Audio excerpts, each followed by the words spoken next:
Bonjour tout le monde. Dans cette vidéo, je vais donner une explication complète sur les réseaux ad hoc. Les plans de ces vidéos sont les suivants. Premièrement, introduction, puis architecture des ad hoc ou VANET, mode de communication, caractéristiques des ad hoc, applications sur les ad hoc et conclusion.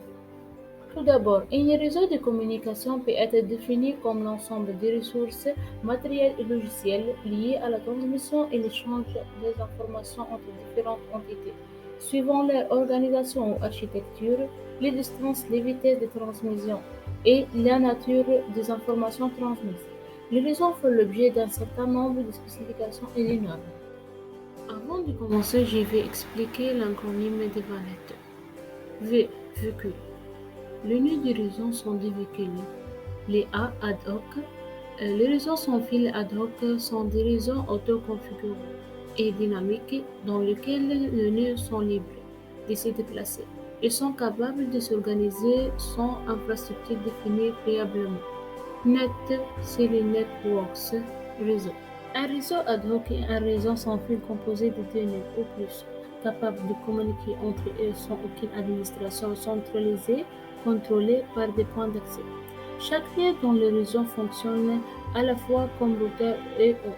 Ainsi, une absence d'infrastructure fixe laisse la place à une auto-organisation arbitraire du nœud. En ajoutant les facteurs de mobilité, on nomme les réseaux manettes.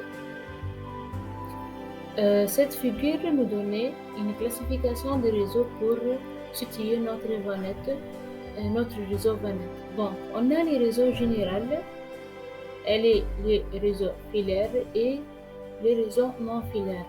Dans notre cas, nous intéressons des réseaux non filaires avec infrastructure, c'est-à-dire avec matériel, et non filaires sans infrastructure. Donc, notre réseau VANET est situé au niveau de ces réseaux spécifiques des réseaux manettes et réseaux ad. Ces dernières décennies ont vu un développement considérable des technologies de télécommunications sans fil et par conséquent le développement d'applications pour gérer ces réseaux devient nécessaire jour après jour. Parmi les réseaux qu'on a besoin d'exploiter cette avancée technologique est les réseaux routiers VANET. On a aussi les motivations. Les motivations pour lesquelles beaucoup de recherches s'intéressent aux vanettes sont, premièrement, la sécurité, diminuer les pertes humaines et matérielles, puis les services liés au confort, services d'utilisateurs de route. Aussi, on a l'environnement. Tous les villes du monde connaissent des problèmes d'embouteillage et de congestion. Donc, puisque les manettes est un cas particulier des vanettes, je vais définir les manettes. Donc, l'acronyme des manettes est Mobile Ad Hoc Networks. C'est un réseau ad hoc sans fil fait référence au réseau sans infrastructure dans lequel toutes les stations peuvent être mobiles. Donc, VANET ou bien les réseaux VANET constituent une nouvelle forme de réseau VANET. Les nœuds mobiles des réseaux VANET sont des véhicules intelligents équipés de calculateurs, de cartes réseau et de capteurs.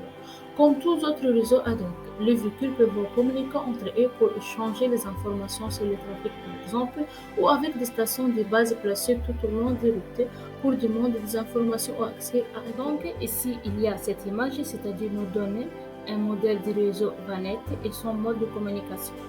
Donc on remarque qu'on a les routes ici, il y a les différents véhicules et les différentes stations, ou bien équipements des réseaux ou VANET. Dans les flèches, on a trois couleurs de flèches, les flèches vertes, les flèches rouges et les flèches bleues. Donc, les flèches vertes montrent la communication intervéhicule entre véhicule et véhicule.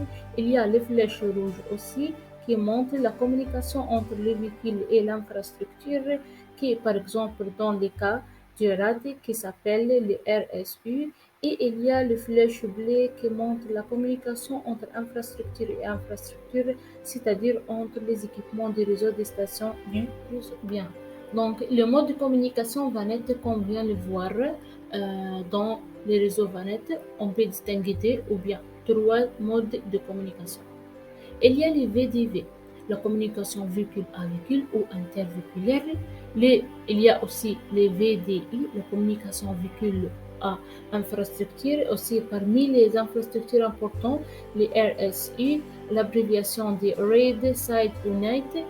Et aussi, on a la communication inter-infrastructure. Les véhicules peuvent choisir un de ces deux modes ou bien les combiner en cas d'échec de communication directe avec l'infrastructure. Les différents nœuds vont échanger tout alerte aux informations utiles pour améliorer la sécurité de la circulation routière. Et aussi des données, musique, vidéo, publicité pour rendre le temps passé sur les routes plus agréable et moins humain. Donc, ce schéma montre une autre fois différents modes de communication vanette. Donc, on a les véhicules, il y a les flèches rouges qui montrent la communication entre les véhicules, les flèches vertes entre véhicules et un RSU et la flèche bleue entre deux RSU.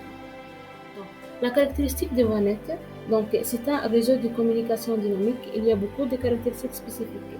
Premièrement, mobilité prédictible. Une topologie dynamique et forte mobilité de mieux parce qu'on a les vitesses qui est aléatoire. Deuxièmement, les vanettes permettent d'optimiser la sécurité routière et aussi on n'a pas de contrainte de puissance, forte puissance de la batterie. Et le quatrième, les variables de la densité du réseau. La densité selon le trafic, elle peut être faible ou bien forte. L'évolution rapide de la topologie du réseau, le dynamisme, vitesse élevée comme en autoroute, large échelle du réseau selon les zones urbaines comme les villes, haute capacité de calcul. Les nœuds vanettes sont des véhicules, ils peuvent être équipés d'un nombre suffisant de capteurs et de ressources informatiques comme les processeurs, grande mémoire, les technologies d'inter, des points et système de positionnement global GPS. Les applications des vanettes. La mise en œuvre des algorithmes de routage des réseaux véhiculaires sans fil vanette est un problème complexe puisque l'environnement vanette est dynamique et évolue au cours du temps, ce qui implique un changement fréquent au niveau de la topologie du réseau.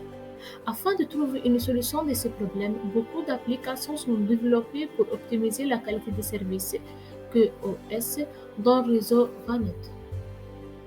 Comme une conclusion, je dis que VANET Vehicular Ad Hoc Networks est une nouvelle technologie émergente des réseaux ad hoc VANET.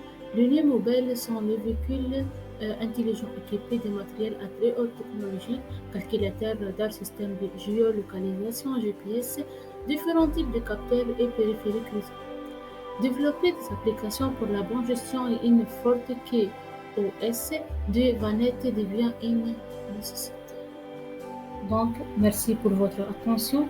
Ceci termine la vidéo que j'ai considérée comme une vue générale sur le réseau ad hoc pour voir bien connaître ces réseaux spécifiques qui fait partie bien sur la technologie et télécommunications sans fil. Merci pour votre attention.